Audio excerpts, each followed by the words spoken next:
You feel it more? Her right hand is now paralyzed. Her right leg is weak, almost useless. And there's something else. Before the surgery, Casey had been a bubbly and optimistic teenager. All right, you go ahead first. Now she seems disinterested. I don't care. You don't care? Even angry. Push into my hand over here. Can't do it. Yes, you can. Can't do it. Okay. And though she can say simple phrases, adding to her agony is a profound loss of language. Can you imagine the frustration of being unable to express yourself? She knows what's going on. She understands and she can hear, but she can't initially even reliably say yes and no. As a parent, no one wants to admit their child has that deficit when they were a very verbal child. I wasn't really prepared for the frustration. The terrifying epilepsy is gone. In its place, a swirl of confusion. We need to look in here for a small square. The right side of Casey's brain is all she had left.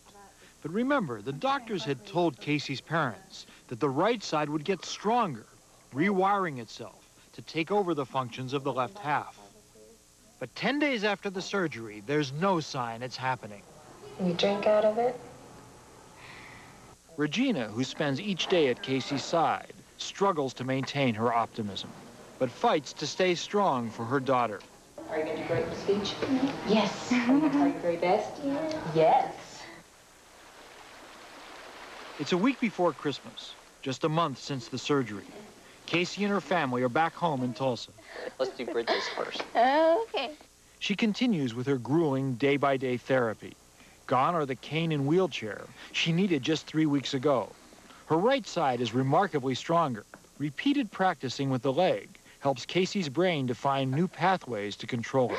Okay, forward and back. And while Casey's upbeat mood has returned, she is still fighting a heartbreaking battle to learn to speak again. What color is this? Uh-oh. The sky is... Yeah? Yeah. Uh-huh. Remember I had jeans on the other day? What color were my jeans? Jeans. How can the right half of Casey's brain possibly take over and allow her to speak again? New research is showing that in all our brains, nothing is concentrated in one place. Memories, thoughts, and words are scattered throughout. The hope is that Casey's remaining brain will form new connections, connections that will allow her first to find words and then to speak in sentences.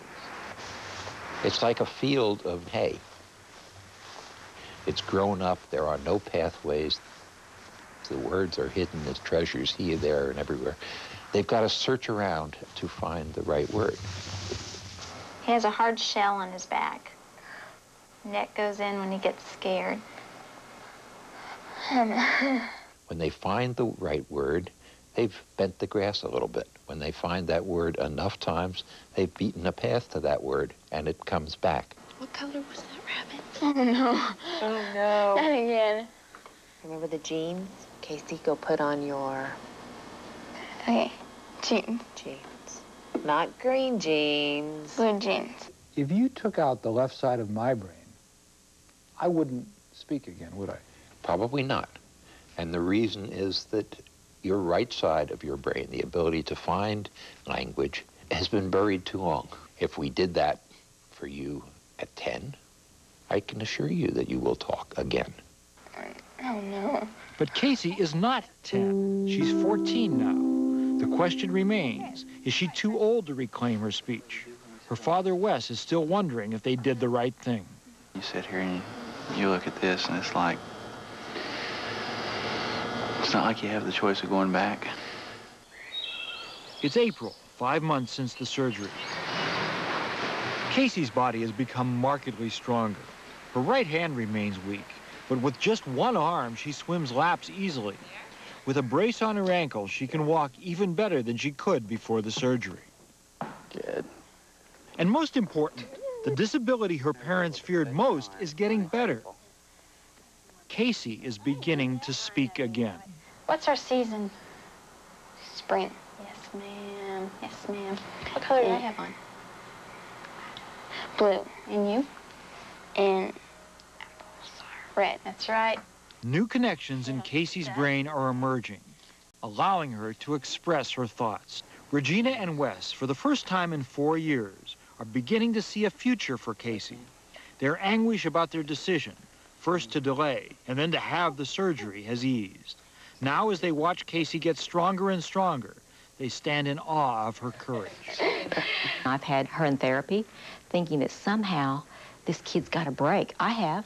I've gotten angry, I've cried, I've shed tears. And so I take her, and the therapists come out and say, Regina, this is the most well-adjusted child, you know. Then they kind of hint like, maybe you'd like to be in therapy, but actually, she does great. It's now July, 7 months after Casey's surgery. There's a reunion near Johns Hopkins. Dozens of children who've had the surgery over the past 10 years gather with their parents. Can you give me 35 cents? It's Dr. Freeman's first chance since the surgery to examine Casey and to talk with Regina. Has Casey forgotten anything? She remembers everything. She can remember things when she was little bitty, and we'll go someplace and she remembers it. We've affected her performance. It's true. Which is coming back. Right, too. Okay. Slowly, but it's coming back. This isn't slowly. Okay, slowly is in the eye of the beholder.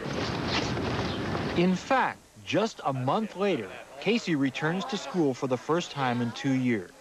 She's a freshman at Jenks High School. That's good. While Casey will always have some language impairment, no one can say how far she will ultimately improve. She has every expectation of a normal, healthy life.